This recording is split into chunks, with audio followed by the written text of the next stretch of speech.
Unang-una, ano bang tingin mo rito, Attorney Dino, sa sinasabi ng kanyang abogado, si Kaufman, na medyo nag-uulyanin na raw yung dating Pangulo at hindi na siya Well, fit to stand trial?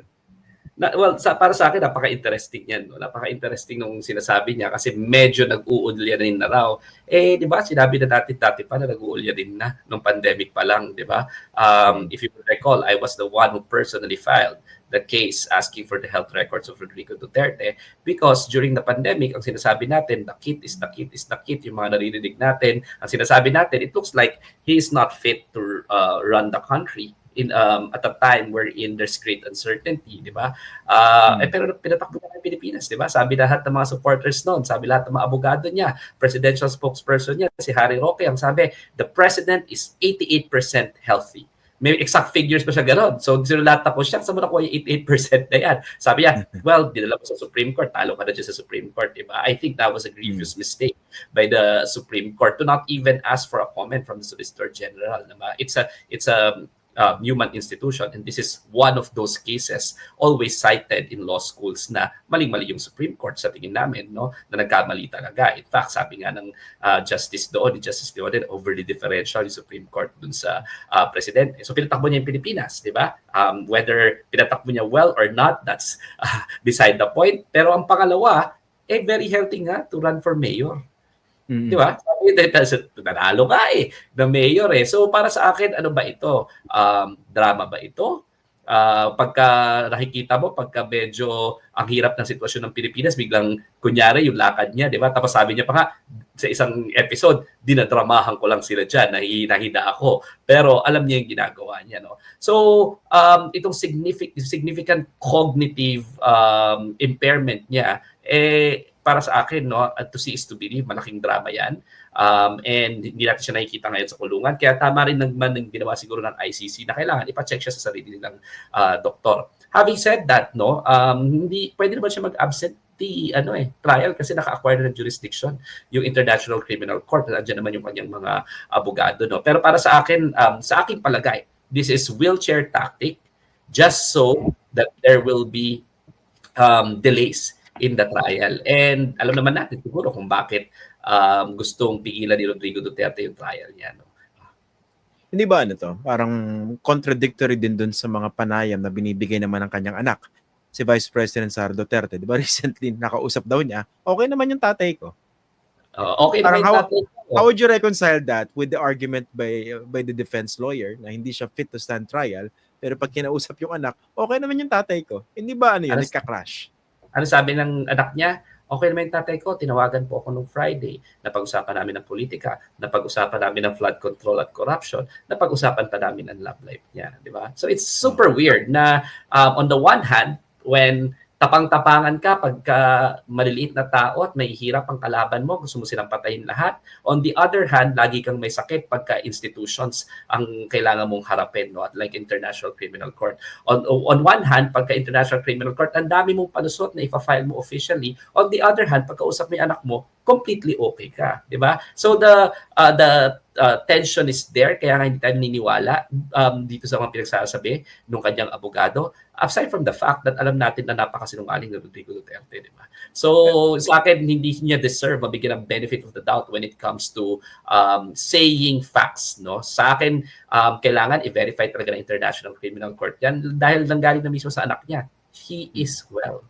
He is well at nag-uusapan pa yung mga corruption dito sa Pilipinas. Pero yung bang pronouncement ng kanyang anak, pwede bang gamitin niya ng prosecution to actually counter the position by the defense? Or talagang pagbabasihan lang yung magiging findings ng ICC experts? Well, syempre ICC expert enough na yun, di ba? Pero sa akin, kasi before that, kailangan ilagay mo yung put mo in record na okay. Bakit strategic na ilagay yung record na yon na sinabi ng Vice President ng anak niya? Number one, to show to them na dubious itong mga claims ng mga Duterte in terms of fact. But number two, kung totoong unwell siya, ipapakita rin dapat natin na talagang pinapalabas nila malakas pa si Rodrigo Duterte sa Pilipinas for political reasons, for political convenience, all for show, and the fact that dahil buhay na buhay pa yung mga supporters niya dito at yung pa rin ang sinasabi ni Sara Duterte, talagang hindi dapat siyang pablikin sa Pilipinas because he can actually do his atrocities. So, sa akin, kung ako'y abogado dyan, di ba, in relation rin to his prayer for house arrest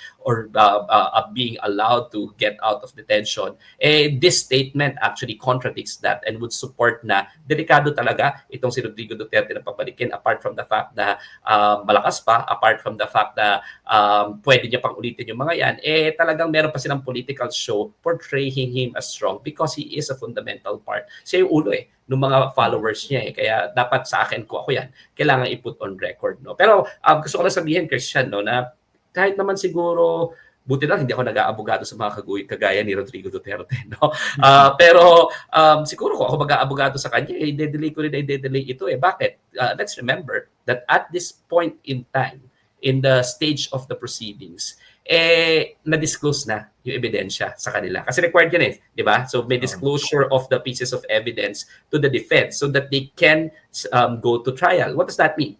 It means na nakita nila yung mga pieces of evidence. And ako yung alam pa lang natin na ebidensya, hindi pa lahat yun. Napakarami nung turn over sa prosecution na pieces of evidence. No? And ano yung alam natin, at least base sa alam natin as of the moment. Number one, nandun ang ebidensya na consistent ang pattern ng killings. It was organized, it is systematic, ginamit ang kapulisan, and ginamit ang vigilante killings. At halos pare-pareho yung modus operandi and yung way ng pagpatay sa kanila, pati yung pag-iiway ng placard. No? And based on dun sa script na nanlaban, na merong revolver, na pareho pa yung mga baril na tine-turn over. Sa bawat crime scene, pareho yung ginamit na panlaban. How is that possible? No? All of those things are documented. Documented din yung fact na ang script ng laban ang nakalagay sa official official report ng medical legal ng PNP supposedly ng laban, pero pagdating do sa ibang independent forensic analysis ng mga pathologists yung bala hindi consistent sa nanlaban, nakayuko, nakaluhod, yan yung mga pagpasok, no? So nandiyan yung mga pieces of evidence na yan. Nandiyan rin yung order mismo na memorandum circular ng PNP na ang order is to neutralize. And yung neutralize na term, ang gamit sa military niyan is patayin, di ba? Neutralize that particular threat, no? Andyan sa alam natin ebidensya yung testimonya ni Edgar Matumato at Las Cañas na mismong inutusan ni Rodrigo Duterte first hand na pumatay, na kasama nung mayor pa siya at even matuloy doon sa nung siya ay presidente. Tandaan natin na indicative dates dito, kasama nung mayor pa si Rodrigo Duterte. Andyan rin yung mga testimonya ng mga victims and their families. May bagong addition na kasama natin dyan is yung testimony ni Colonel Garma na again, kung paano exactly finance itong malawakang patayan sa ilalim ni Rodrigo Duterte na sinasama pa sila Bongo at sila raw yung nagsusupply ng pera as reward money doon sa mga police na pumatay, which means na organized, systematic, state-funded, and there's this imprimatur of the state when it comes to these killings, no?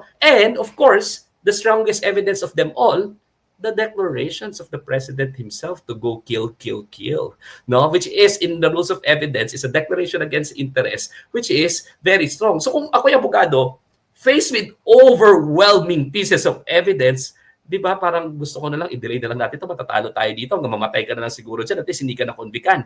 That is what they're trying to do. Para sa mga next generations, madedenay na naman nila, ang sasabihin nila, there is no single conviction implicating Rodrigo Duterte to any of the murders. No? Ang sasabihin na naman nila, baka nagkamali mga ibang pulis. Baka sabihin naman nila, hindi yan tinolerate ni Rodrigo Duterte at peaceful nung panahon. So there is room to revise history. So yan yung playbook na gagamitin nitong defense. Ito ang playbook na naturally gagamitin ng Duterte camp para i-whitewash yung history at may chance sila to deny this in the future. I-dribble mo na lang, kick the can, 'di ba, down the road para hindi mo ma-confront. Anyway, patalo yung kaso, 'di ba? Kaya delaying tactic ito. Sa aking palagay, this is a wheelchair tactic, classic na wheelchair tactic yan ng mga pinakamakakapangyarihan ng politiko sa Pilipinas. Wheelchair tactic, para lang alam natin kung that wheelchair tactic, si GMA noon, nung hinaharap ng mga institusyon, biglang may neck brace, biglang naka-wheelchair. Tapos ngayon, tapos afterwards, sumakbo pa Speaker of the House, nawala yung neck brace nung si Renato Corona.